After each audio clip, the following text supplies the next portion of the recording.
as we have seen and read in the previous video, that how the Nelson Mandela became the first elected black president in South Africa. तो उन्होंने कितना लंबा struggle किया था, कई बार वो jail भी गए थे। उसके बावजूद उन्होंने हार नहीं मानी और जो सिस्टम था जिसे कहते हैं अपार्थीड, उसको किस तरह से उन्होंने वहां से एबॉलिश किया, खत्म किया।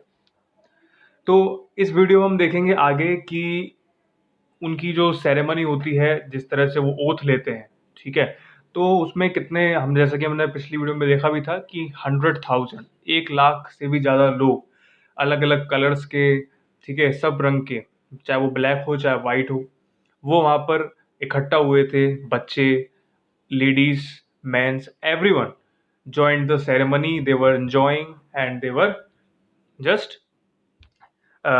they were happy. So in this video, we'll see and read that how the Nelson Mandela delivered and what he spoke, ठीक है, इन द सेरेमनी। उन्होंने क्या स्पीच डिलीवर की थी उनकी जब ओथ सेरेमनी हुई थी, शपथ लेने की। तो ये हम इस वीडियो में आज पढ़ेंगे।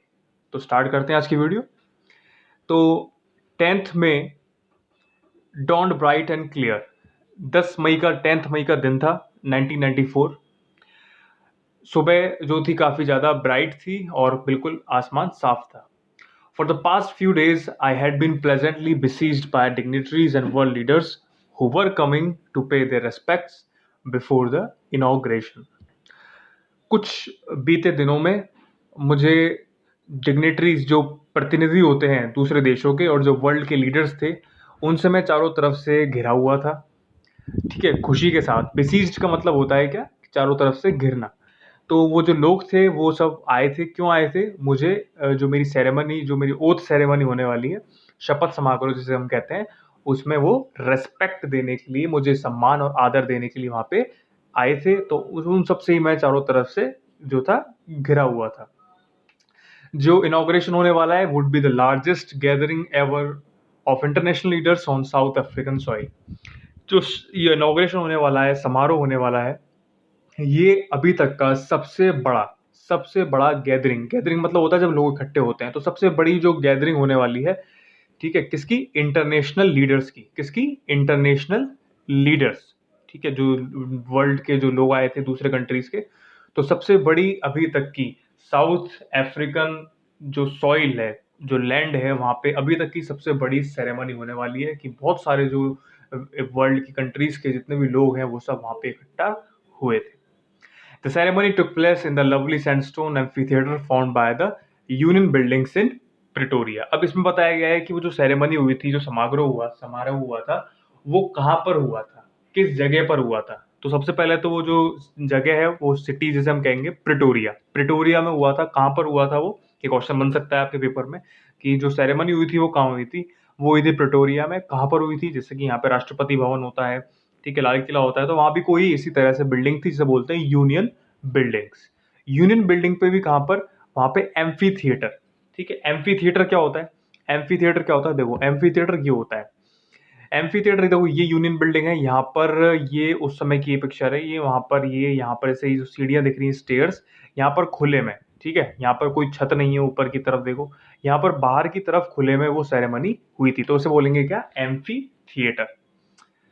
सो आगे क्या होता है कि नेक्स्ट क्या होता है कि कई दशकों से, फॉर डिकेट्स, डिकेट्स मतलब दशक, एक डिकेड में 10 साल होते हैं, तो फॉर डिकेट्स मतलब कई कई दशक में, this had been the seat of white supremacy. अभी तक तो ये था कि कई दशकों से कि जो सिर्फ वाइट स्किन के लोग हैं, सिर्फ वही जो है यहाँ पर, उन्हीं की जो थी सुप्रीमेसी थी, वही यहाँ पर रूल करते थे, वही उन्हीं को यहाँ पे आने के लिए सिर्फ अनुमति थी, ठीक है, और वही जो थे अभी तक लीडर बनते थे।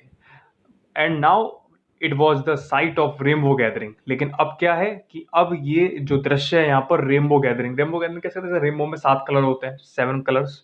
तो उसी तरह से यहाँ भी जो है अलग अलग तरह के, पहले तो ये था कि सिर्फ व्हाइट लोग ही आते थे वहां पर समारोह में, लेकिन अब ऐसा सीन नहीं है। अब क्या है कि वहां पर जितने, चाहे वो ब्लैक है, चाहे वो व्हाइट है, चाहे वो कोई भी कलर का है, ठीक है, लाइट स्किन है, सब तरह सब कलर के लोग वहाँ पर आ सकते हैं, आए थे।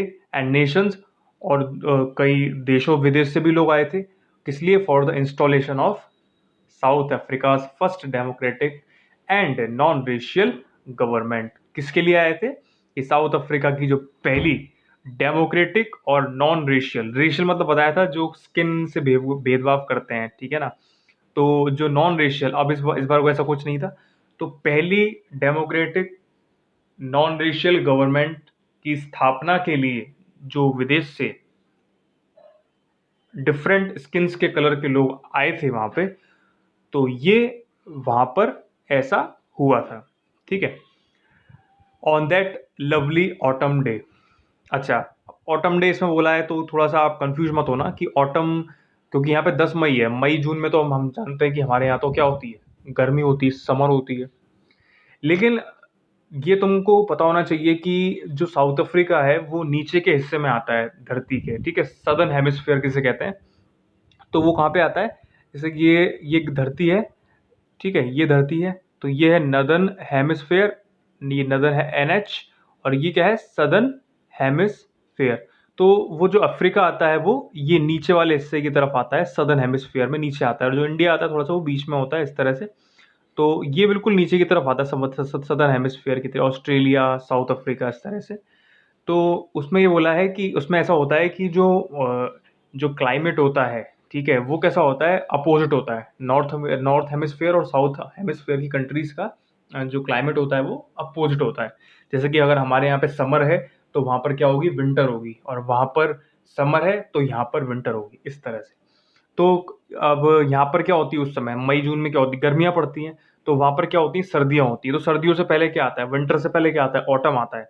तो इसी तरह से उसमें बोले थे उन्होंने कि उस ऑटम डे, वो जो ऑटम का दिन था, I was accompanied by my daughter जिनानी। उस दिन मेरे साथ जो थी, कौन थी मेरे साथ? मेरी बेटी थी। अकम्पनीड मतलब होता है साथ में होना, ठीक है। कौन थी? उनकी बेटी जिनानी, जिसका नाम है ऑन द पोडियम। पोडियम का मतलब स्टेज, स्टेज पर। स्टेज पर और कौन था? मिस्टर डी क्लर्क, जो कि सेकंड डिप्टी प्रेसिडेंट की उन्होंने शपथ ली थी। और कौन थे वहां पे? नेक्स्ट थे हमारे पास में थाबो मबेकी, जिन्होंने पहले डिप्टी प्रेसिडेंट की शपथ ली थी। अब जब मेरी बारी आई, when it was my turn, I pledged to obey and uphold the constitution and to devote my self to the well being of republic and its people.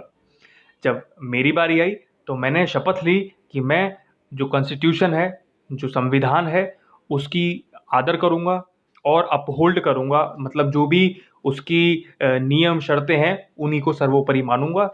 And to devote my self to the well being of republic, और जो Republic, जो मेरा देश है, nation है, और जो उसके लोग हैं, एंड इट्स पीपल, उनके लिए मैं अपनी क्या करूंगा? डिवोट करूंगा, अपने आप को, खुद को जो है सर्विस दूंगा, उन जो वही उनके लिए मेरी जो होगी सब कुछ करने की ड्यूटी होगी, ठीक है। To the assembled guest and watching world I said, और जो असेंबल, जितने भी मेहमान एकत्रित हुए थे वहां पे, और जो वॉचिंग वर्ल्ड है, जो संसार, ठीक है, जो संसार मुझे देख रहा है, ठीक है, तो उन सबसे आई सेड, मैंने कहा, today all of us do by our presence here confer glory and hope to the newborn liberty. मैंने कहा आज हम सभी अपनी यहाँ पर जो प्रेजेंस है, ठीक है, जो यहाँ पर हम प्रेजेंट हुए हैं यहाँ पे, उससे क्या होता है? कन्फर, ये एक क्या होता है इससे कि जो हमारी प्रेजेंस है वो क्या देती है? ग्लोरी और होप, आशा देती है और ग्लोरी देती है, एक रोशनी देती है, रोशनी और आशा देती है। किसको? जो अभी अभी जो लिबर्टी, जो फ्रीडम हमें मिली है नई नई, उस उसको क्या देती है? एक तरह से आशा की किरण देती है। हमारी जितने भी यहाँ पे प्रेजेंस है, जो भी लोग यहाँ पे इकट्ठे हुए हैं अलग अलग कंट्रीज से, out of the experience of an extraordinary human disaster that lasted too long. तो जो एक्स्ट्रा ऑर्डनरी ह्यूमन डिजास्टर, जो एक असाधारण जो ह्यूमन डिजास्टर था, विपदा थी, कौन सी विपदा? जो आपको पता होगा, अपार्थीड। पिछली वीडियो में मैंने बताया था अपार्थीड का सिस्टम था। अपार्थीड के सिस्टम में क्या होता है कि जो ब्लैक लोग होते थे उनको पॉलिटिकल जो पोजीशंस होती थी, चाहे वो इलेक्शन वाली हो, चाहे वो बड़ी बड़ी ऊंचे ऊंचे पोस्ट हो, या कुछ भी हो, तो वो उनको वो नहीं दी जाती थी। वो सिर्फ वाइट लोगों तक ही सीमित थी। तो ये अपार्थीड का सिस्टम जो था, जिसे उन्होंने बोला है यहाँ पर कि ह्यूमन डिजास्टर है, तो ये उनको जो एक्सपीरियंस उन्होंने देखा है, तो वो उसके बारे में कहते हैं कि काफ़ी लंबे समय तक रहा था, दैट लास्टेड टू लॉन्ग। अब इन सब परेशानियों से, इन सब डिजास्टर से मस्ट बी बॉर्न एक ऐसी नई चीज निकलनी चाहिए, सोसाइटी निकलनी चाहिए, जो कि which of which all humanity will be proud, जिससे कि जो भी जो मानव जाति है, उस सभी को क्या हो, फक्र हो, उन गर्व हो। ठीक है, उन सबको क्या हो, गर्व हो। कि मतलब इन एक कहता है ना कि एक ढेर में से कुछ अच्छी चीज निकलना, तो मतलब ऐसी जो डिजास्टर था उसमें से एक अच्छी चीज निकलनी चाहिए, जो सभी मानव जाति ह्यूमैनिटी के लिए एक मिसाल हो, उनके लिए क्या हो, गर्व करने वाली चीज हो। नेक्स्ट इसमें बताया, who were outlaws and not so long ago have today been given the rare privilege to be host to the nations of the world on our own soil। अब वो कहते हैं वी, हम, जो कि पहले क्या थे, आउटलॉज। आउटलॉज का मतलब क्या है इसके अंदर, आउटलॉज का मतलब है कि पहले क्या था कि जब इनके सिस्टम था, जो अपार्थीड की जो पॉलिसी थी बताई थी, ठीक है, तो उनके पहले अपार्थीड की जब पॉलिसी थी, तो बहुत से जो देश थे, जो वहाँ के लोग थे, और जो वहाँ की जो कंट्रीज थी, वो वहाँ जितने भी लीडर्स थे, वो सब साउथ अफ्रीका में नहीं आते थे। उनसे जो रिलेशंस होती हैं वो ज़्यादा अच्छी नहीं थी। क्यों? क्योंकि वहाँ पे अपार्थीड का सिस्टम था साउथ अफ्रीका में। इसकी वजह से उनकी जो रिलेशंस थी वो बहुत ज़्यादा बिटर थी। ठीक है, लेकिन अब ऐसा नहीं है। अब ऐसा नहीं है। We have today been given the rare privilege. अब हमें उनको क्या है कि अब उनको जो रेयर प्रिविलेज, जो रेयर प्रिविलेज, जो उनको बहुत ही कहते हैं ना, प्रिविलेज देना किसी को इम्पोर्टेंस देना, जो इम्पोर्टेंस दी गई है, ठीक है, किसको, साउथ अफ्रीका के लोगों को, किसकी, to be the host to the nations of the world. किसकी प्रिविलेज दी गई है कि वो जितने भी कंट्रीज हैं, जितने भी लोग हैं कंट्रीज से आए हैं, उन सब का होस्ट बन सके, उन सब का होस्ट बन सके। ठीक है, इसकी जो है उनको काफ़ी, उनको प्रिविलेज दिया गया है होस्ट करने का। वो भी कहाँ पे, ऑन आवर ओन सॉइल, जो उनका खुद की जो मिट्टी है उस पर। We thank all our distinguished international guests for having come to take possession with the people of our country of what is, after all, a common victory for justice, for peace, for human dignity।